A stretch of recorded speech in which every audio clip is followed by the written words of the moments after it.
လူတိုင်းပတ်စံဆောင်လို့ရမယ်ဂိမ်းလေးတစ်ခုဟုတ်ပါတယ်လူတိုင်းအရင်လေးမလိုပဲနဲ့ပတ်စံအလဲကရရှိလာမယ်ဂိမ်းလေးတစ်ခုဖြစ်ပါလေစိတ်ဝင်စားလဲဆိုရင်ကျွန်တော်ရဲ့ဗီဒီယိုလေးကို like အဆက်လေးလုပ်ပြီးတော့အဆုံးထိကြည့်လိုက်ရအောင်โอเคကျွန်တော်အခုပြောပြပေးမယ်ဂိမ်းလေးကဆိုရင်ကာလာဆော့ဆိုတဲ့ဒီပပလေးပဲဖြစ်ပါလေကိုလူတို့အနေနဲ့လူတိုင်းပတ်စံရရှိလာမယ်အေးပပလေးတစ်ခုဖြစ်ပါတယ်ပေါ့နော်ထိုနည်းသူစွာအစင်းမှာထွက်ခဲ့တဲ့ကျွန်တော်တို့ဒီ Black Fight စပီမန်ထိုးလိုမျိုးမဟုတ်ဘဲနဲ့သူကလူတိုင်းကိုပတ်စံရရှိစေမဲ့ဂိမ်းလေးတစ်ခုအဖြစ်ဒီထုတ်လို့ပေးထားတဲ့ပေါ့နော်ဒီ Black Fight စပီမန်ဒီဘီမန်ထိုးလိုမျိုးပေါ့နော်ကျွန်တော်တို့ဒီ test တွေအများကြီးလုပ်လို့ရတဲ့အခါမှာပတ်စံကလူတိုင်းထုတ်လို့မရဘူးပေါ့နော်ဒီကာလာဆော့ဆိုတဲ့ဒီ app လေးကလူတိုင်းပတ်စံထုတ်လို့ရမှာပဲဖြစ်ပါလေဘာကြောင့်လို့ကျွန်တော်ဒီလိုပြောပြပေးရလဲဆိုတာလေးကိုကျွန်တော်ဒီပတ်စံထုတ်တဲ့အခါမှာအသေးစိတ်ပြောပြပေးမယ်ပေါ့နော်ပထမအနေနဲ့ဒီကာလာဆော့ဆိုတဲ့ app လေးကို download ရယူမယ်ဆိုရင်ကျွန်တော်ပေးထားတဲ့လေးကနေကိုလူတို့တစ်ချေဝေလိုက်ပြီးဆိုရင်ဒီလိုနေရာလေးကိုရောက်စီလာမယ်ပေါ့နော်ရောက်လာပြီးဆိုရင်ကျွန်တော်တို့ကဒီမှာဒီ ID ဆိုတဲ့နေရာလေးနဲ့ပေးနာကဒီ copy poster လေးကိုကျွန်တော်တို့တစ်ချေထောက်လိုက်ပေါ့နော်ဒီလိုထောက်လိုက်ပြီးဆိုရင်ဒီကုတ်လေးကိုကျွန်တော်တို့ copy ယူထားပေးလိုက်ပေါ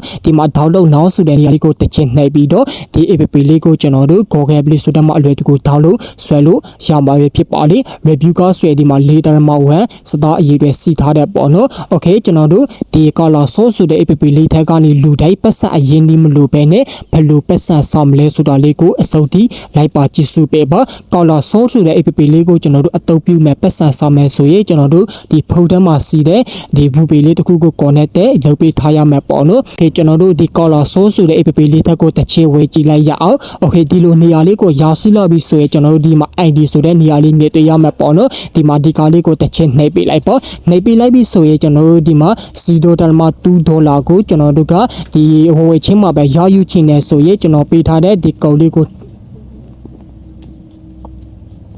ရယူချင်တယ်ဆိုရင်ကျွန်တော်ပေးထားတဲ့ဒီကုတ်လေးကိုဒီထည့်ပေးလိုက်ပေါ့နော်ကျွန်တော်ပေးထားတဲ့ဒီကုတ်လေးကိုထည့်ပေးလိုက်ပြီးဆိုရင်ဒီအောက်ကစမိတ်ကိုနှိပ်လိုက်ရုံနဲ့ကျွန်တော်တို့ကဟိုချင်းမှာပဲ$0.2ရရှိလာမယ်ပေါ့နော်โอเคရရှိလာပြီဆိုရင်ကျွန်တော်တို့ကဒီအပေါ်မှာ$သွားပြီးတော့ပေါက်ထည့်ပေးမှာဖြစ်ပါလေဟုတ်ပြီဒီအကြောင်းအရာအသေးစိတ်နဲ့ဒီငွေထုတ်ပုံလေးကိုကျွန်တော်အသေးစိတ်ပြောပြပေးမယ်ပေါ့နော်ပတ်စံဆောင်မယ်ဆိုရင်ကျွန်တော်တို့ကဒီ$အစိမ်းရောက်လေးလို့မယ်ပေါ့နော်ဒီ$အစိမ်းရောက်လေးကိုကျွန်တော်တို့ဆောက်ပေးမယ်ဆိုရင်ဒီမှာကျွန်တော်တို့ဒီ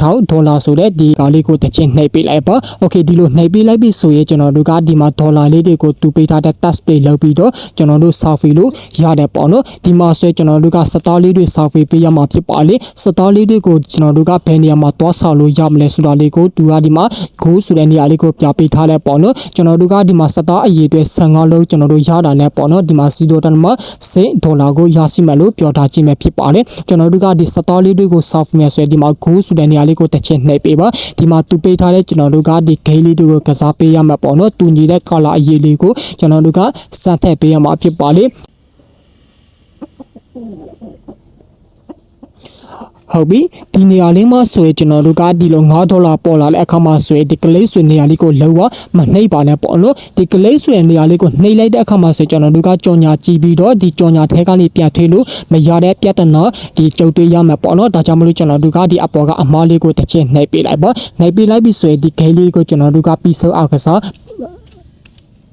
နိုင်ပေးလိုက်ပြီဆိုကျွန်တော်တို့ကဒီဂိမ်းလေးတွေကိုပေါ့နော်ကျွန်တော်တို့အစုပ်တီးနိုင်အောင်ကစားပေးလိုက်ပါโอเคကျွန်တော်တို့ဒီမှာဆိုရင်ဒီကားလေးတွေကနိုင်သွားတယ်ပေါ့နော်နိုင်သွားတဲ့အခါမှာဆိုကျွန်တော်တို့ကဒီမှာစတားလေးတွေရရှိလာမှာဖြစ်ပါလေရရှိလာတဲ့စတားလေးတွေကိုကျွန်တော်တို့ကဒီအပေါ်သူကသွားပြီးတော့ပေါက်ထည့်ပေးမှာဖြစ်ပါလေโอเคတကယ်လို့ဒီဂိမ်းလေးတွေကိုကျွန်တော်တို့နောက်ထပ်ကစားချင်တဲ့ဆိုရင်ဒီမှာ next level ဆိုတဲ့နေရာလေးကိုနှိပ်ပြီးတော့ထပ်မံကစားလို့ရတယ်ပေါ့နော်ဥပမာအနေနဲ့ပြောပြပေးတာမို့လို့ကျွန်တော်ကအပြေကိုပြထွဲပေးပါမယ်โอเคဒီအောက်ကဒီကားလေးကိုတစ်ချက်နှိပ်ပေးမှာပေါ့နော်အပြေကိုပြထွဲလိုက်ပါမယ်โอเคဒီထဲကနေကျွန်တော်တို့အရေးကြီးတဲ့အစိပ်ပဲတစ်ခုကဆိုရင်ဒီအောက်က parcel bowl လေးပေါ့နော်ဒီမှာကျွန်တော်တို့ parcel bowl လေးထဲကိုတစ်ချေဝေမယ်ဝေလိုက်ပြီဆိုရင်ကျွန်တော်တို့ကဒီ parcel bowl လေးထဲကနေကျွန်တော်တို့ဖွေပေးလိုက်မယ်ဆိုရင်ဒီမှာကျွန်တော်တို့အပြာရောင်ဆေးရည်လေးတွေရရှိလာမယ်ဒီအောက်မှာ$လေးတွေရရှိလာမယ်ပေါ့နော်โอเคကျွန်တော်တို့ကဒီဆေးပလေးတွေကအရာကိုအရေးကြီးပါတယ်ဒီဆေးပလေးရတာနဲ့ကျွန်တော်တို့က$လေးတွေကိုဒီကျွန်တော်တို့စာထုအနေနဲ့ပြန်လဲပြီးတော့ပေါ်လို့ရမယ်ပေါ့နော်ဒီအကြောင်းအသေးစိတ်ကိုကျွန်တော်ဒီငွေထုတ်တဲ့အပိုင်းမှာရောပြီးတော့ပြော ပြောပြပေးမယ်โอเคကျွန်တော်တို့ငွေထုံးမဲ့ဆိုကျွန်တော်တို့ဒီမှာဒီအပေါ်ကဒီကောင်လေးကိုတစ်ချက်နှိပ်ပေးလိုက်ပေါ့နော်โอเคဒီလိုနှိပ်ပေးလိုက်ပြီးဆိုရင်ကျွန်တော်တို့ကငွေထုတ်တဲ့နေရာကကျွန်တော်တို့ဒီနေရာလေးကိုမရောက်လာခင်မှာကျွန်တော်တို့ဒီငွေထုတ်တဲ့နေရာရောက်လာမှာပေါ့နော်ကျွန်တော်ကဆိုရင်ဒီမှာဒေါ်လာ30ကိုထုတ်ယူထားတာမို့လို့ကျွန်တော်ကဒေါ်လာ30ပေါ်နေမှာပေါ့နော်တကယ်လို့$5 $10ဒေါ်လာ20ထုတ်ယူထားတဲ့တူတွေဆိုရင်ဒီအမှ930ကျွန်တော်တို့20ဆိုပြီးတော့ပေါ်နေမှာပေါ့နော်ကျွန်တော်ကတော့ဒီမှာဒေါ်လာ30ကိုထုတ်ယူထားတာပဲဖြစ်ပါလေဒီဘက်ကနေလူတိုင်းပတ်စံဖက်လို့ထုတ်လို့ရလဲဆိုတာလေးကိုကျွန်တော်ပြောပြပေးမယ်ပေါ့နော်တကယ်လို့ကျွန်တော်ကဒီဒေါ်လာအစရ30ပြီးသွားတဲ့အခါမှာဆိုရင်ဒေါ်လာအစရ30ကျွန်တော်တို့ထုတ်လိုက်တဲ့အခါမှာဆိုရင်သူပေးထားတဲ့ tax တွေလုပ်လို့ရတယ်ပေါ့နော်ဒီ tax တွေကိုကျွန်တော်တို့မလုပ်ဘဲနဲ့ကျွန်တော်တို့ဒီပတ်စံချစ်ထုတ်ချင်တဲ့သူတွေဆိုရင်ဒီအမှ$0.3ဒေါ်လာကိုရရှိမယ်လို့ပြောထားခြင်းပဲဖြစ်ပါတယ်ကျွန်တော်တို့ကဒီ tax တွေကိုမလုပ်ဘဲနဲ့ပတ်စံထုတ်ယူမယ်ဆိုရင်$0.3ဒေါ်လာပဲရရှိမယ်ပေါ့နော်တကယ်လို့ဒီ tax တွေကိုလုပ်မယ်ဆိုရင်ကျွန်တော်တို့ကဒေါ်လာ30ထိကိုရယူနိုင်ရလို့ပြောပြပေးခြင်းဖြစ်ပါတယ်သူပေးထားတဲ့ tax တွေကိုကျွန်တော်တို့ဖြည့်တဲ့အခါမှာဆိုရင်ဒီအားမှာကျွန်တော်တို့ဒေါ်လာလေးတွေကလည်းဖြည်းနဲ့တိုးလာမယ်ပေါ့နော်။ Okay ကျွန်တော်မှဆိုရင်ဒီမှာ Simply ၄ခုစီးတော်မို့လို့ဒီထက်ကနေကျွန်တော်ဒီရခိုင်နှုတ်လေးတွေကိုတိုးပြပေးမယ်ပေါ့နော်။ဒီရခိုင်နှုတ်လေးတွေတိုးလိုက်တဲ့အခါမှာဆိုရင်ကျွန်တော်တို့ကဒီအောက်ကဒေါ်လာလေးတွေကအလိုလိုနဲ့တိတ်လာမယ်ပေါ့နော်။ Okay ဒီလိုတိတ်လာတဲ့အခါမှာဆိုရင်ကျွန်တော်တို့ကဒေါ်လာများများကိုထုတ်လို့ရမှာပဲဖြစ်ပါတယ်။ဒီ Simply တွေကိုကျွန်တော်တို့ရယူမယ်ဆိုရင်ကျွန်တော်တို့ဒီအပြေကိုပြန်ထွေးမယ်ပေါ့နော်။ပြန်ထွေးလိုက်ပြီဆိုရင်ဒီမှာကျွန်တော်တို့ parcel ဘုတ်လေးကိုတစ်ချက်ဝင်မယ်ဝင်လိုက်ပြီဆိုရင်ဒီ Simply တွေကိုကျွန်တော်တို့ကဒီနေရာလေးမှာကန်ဆယ်လို့ရတယ်ပေါ့နော်ကန်ဆယ်မဲ့ဆိုရင်ကျွန်တော်တို့ကဒီ parcel ဘုတ်လေးလူမှာဖြစ်တာကြောင့်မလို့ဒီမှာ open ဆိုတဲ့နေရာလေးကိုတစ်ချက်နှိပ်ပြီးတော့ပေါ့နော်ဒီမှာကျွန်တော်တို့ daily task တွေလုပ်လို့ရမယ် every တွေလုပ်လို့ရမှာပေါ့နော်တကယ်လို့ကျွန်တော်တို့ကလူမခေါ်နိုင်တဲ့သူတွေဆိုရင် daily task တွေကိုလုပ်ပြီးတော့ကျွန်တော်တို့ကဒီမှာ parcel ဘုတ်လေးတွေကိုရယူလို့ရမှာဖြစ်ပါလေသူကဆိုရင်ဒီတနေ့ကိုပေါ့နော်နှစ်ကြိမ်သူကပေးထားမှာဖြစ်ပါလေဒီမှာဆိုရင်ကျွန်တော်တို့ကကြော်ညာဗီဒီယိုကိုနှစ်ပုတ်ကြည့်ပေးလိုက်မယ်ဆိုရင်ဒီ parcel ဘုတ်လေးခုရမှာပေါ့နော်ဒီမှာဆိုရင်ကျွန်တော်တို့က color အရည်လေးတွေကိုကျွန်တော်တို့ဂိတ်ကျွန်တော်တို့ကစားပေးလိုက်မယ်ဆိုရင်ဒီမှာကျွန်တော်တို့ parcel ဘောက်လေးတွေရရှိလာမှာဖြစ်ပါလေရရှိလာတဲ့ဒီ parcel ဘောက်လေးတွေကိုကျွန်တော်တို့ကဒီမှာဒီ open ဆိုတဲ့နေရာလေးတက်ကိုဝယ်ပြီးတော့ဒီနေရာမှာအလွယ်တကူလာဖောက်လို့ရတယ်ပေါ့နော် okay ကျွန်တော်တို့ကတကယ်လို့ဒီ save play အပြာရောင်လေးတွေရရှိလာပြီဆိုရင်ကျွန်တော်တို့ဒီငွေထုတ်တဲ့နေရာလေးကိုပြန်သွားပြီးတော့ဒီနေရာလေးမှာကျွန်တော်တို့က save play အပြာရောင်လေးတွေနဲ့ဒီ level လေးတွေကိုပေါ့နော်ကျွန်တော်တို့တိုးလို့ရမှာဖြစ်ပါလေ okay ကျွန်တော်မှဆိုရင်ဒီမှာ save play အပြာရောင်၄ခုစီးတာမို့လို့ကျွန်တော်ဒီ၄ခုကိုပေါ့နော်ဒီမှာရခိုင်နှုတ်ကိုကျွန်တော်တိုးပေးလိုက်မှာဖြစ်ပါတယ် okay ဒီအကားကောင်လေးကိုကျွန်တော်တစ်ချက်နှိပ်မှာပေါ့နော်နှိပ်လိုက်တဲ့အခါမှာဆိုရင်ဒီမှာ save play တွေကကျွန်တော်တို့ဒီထက်ကိုသွားပြီးတော့ကျွန်တော်တို့ပေါက်ထည့်ပေးမှာပေါ့နော် okay နောက်တစ်ခုအနေနဲ့ကျွန်တော်ဒီမှာဖတ်ထည့်ပေးလိုက်မှာဖြစ်ပါတယ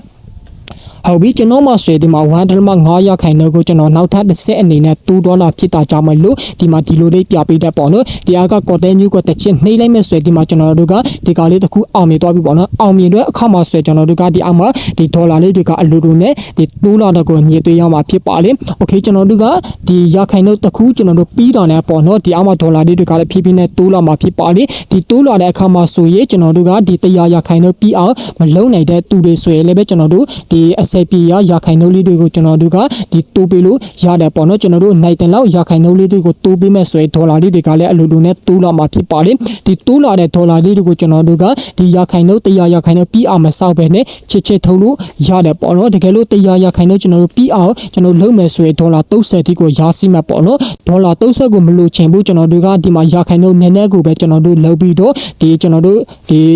ဒီအောက်ကဒေါ်လာလေးတွေကိုပဲရယူချင်တယ်ဆိုရင်ဒီနည်းနဲ့ကျွန်တော်တို့လုပ်လို့ရတယ်ပေါ့နော် okay ကျွန်တော်ကဒီမှာ save play ကိုနောက်တစ်ခုအနေနဲ့ကျွန်တော်မတိုးပြနေတော့ဘူးပေါ့နော်ဒီ save play ကိုကျွန်တော်စူထားပေးလိုက်မှာဖြစ်ပါတယ် okay ဒီထက်ကနေကျွန်တော်တို့လူတိုင်းပတ်စံထုတ်လို့ရမယ်နီလာကောင်းဆိုရင်ဒီ paper ကတစ်ခုတော့စီတော့ဘူးတော့လို့တယ်ပေါ့နော် paper ကမစီတဲ့သူတွေဆိုရင်ကျွန်တော်ရဲ့ Telegram channel လေးထဲမှာဒီ paper ကစာပေးလာအလို့ရပါတယ်တကယ်လို့ paper ကလေးတွေကိုစာပေးမအပ်ချင်တဲ့သူတွေဆိုရင်လည်းပဲ YouTube မှာ video တင်ပေးထားတဲ့ video လေးတွေကြည့်ပြီးတော့ကျွန်တော်တို့ paper ကလေးတွေကိုဖိလို့ရတယ်ပေါ့နော်ကျွန်တော်ကဆိုရင်ဒီမှာဒီ$30ကိုကျွန်တော်ကမယူတော့ဘူးပေါ့နော်မယူတော့တာဖြစ်တာကြောင့်မလို့ဒီအမှရရှိထားတဲ့ဒီ$လေးကိုပဲကျွန်တော်ရယူမှာဖြစ်တာကြောင့်မလို့ဒီအကချဲအောင်နောက်ဆိုတဲ့နေရာလေးကိုတစ်ချက်နှိပ်ပေးမှာပေါ့နော်ဒီနေရာလေးမှာသူကမေးထားခြင်းကဆိုရင်ပေါ့နော်ကျွန်တော်တို့တကယ်လို့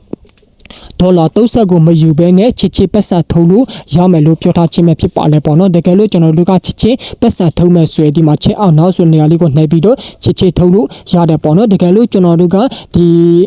ရာခိုင်နှုန်းလေးတွေကိုပဲကျွန်တော်တို့ထပ်မံစုမယ်100ရာခိုင်နှုန်းကျွန်တော်ပြီးအောင်လုပ်ပြီးတော့ဒေါ်လာ30ကိုပဲထပ်မံထုတ်မယ်ဆိုရင်ဒီအစိမ်းအောင်လေးကိုနှိပ်ပြီးတော့ကျွန်တော်တို့ကဒီရာခိုင်နှုန်းလေးတွေကိုစုလို့ရတယ်ပေါ့နော်ကျွန်တော်ကဆိုရင်ဒီမှာဒီမစုနေတော့ပါဘူးဒါကြောင့်မလို့ကျွန်တော်ကချစ်ချစ်ထုတ်ယူမှာဖြစ်တာကြောင့်မလို့ဒီမှာချက်အောင်နောက်ဆိုတဲ့နေရာလေးကိုနှိပ်ပြီးတော့ကျွန်တော်တို့ဒီမှာချစ်ချစ်ထုတ်ယူလိုက်တာဖြစ်ပါလေဒီမှာစမဲဆက်ဆက်ဖူးလေးဆိုပြီးတော့24နာရီအတွင်းမှာသူကပတ်ဆက်ပို့ပေးမယ်လို့ပြောထားခြင်းပဲဖြစ်ပါလေ Go AD ဆိုတဲ့နေရာလေးကိုနှိပ်ပြီးတော့ကျွန်တော်တို့ထုတ်ယူခဲ့တဲ့ပမာဏလေးကိုပြန်ကြည့်မယ်ဆိုရင်ဒီမှာကျွန်တော်တို့ profile ပေါ်လေးကိုနှိပ်ပြီးတော့ဒီမှာကျွန်တော်တို့က withdraw history display နေရာလေးထဲမှာတွားပြီးတော့ပြန်လဲကြည့်လို့ရမှာပဲဖြစ်ပါလေ Okay ဒီကောင်လေးကဆိုရင်လူတိုင်းပတ်ဆက်ဆောင်လို့ရတဲ့ဂိမ်းလေးတစ်ခုဖြစ်တာကြောင့်မလို့100ရာခိုင်နှုန်းကျွန်တော်က recommend ပေးခြင်းပါလေဒီမှာဆိုရင်ပတ်ဆက်ထုတ်ထားတဲ့သူတွေကိုလည်းဒီမှာမြေတွေ့ရမှာပေါ့နော် Okay ဒီဂိမ်းလေးကကျွန်တော်တို့ဒီ B-man Black 5 Speed Man တို့လိုမျိုးမဟုတ်ဘဲနဲ့လူတိုင်းတွေပတ်ဆက်ထုတ်လို့ရမယ်ဂိမ်းလေးတစ်ခုဖြစ်တာကြောင့်မလို့ recommend ပေးခြင်းပါလေဒီဂိမ်းလေးထက်ကနေပတ်ဆက်များများ software လိုက်ဖို့ကျွန်တော်ကအကြံပေးခြင်းပါလေနောက်ထပ်ဗီဒီယိုမှာပြန်လည်ဆုံတွေ့ကြပါမယ်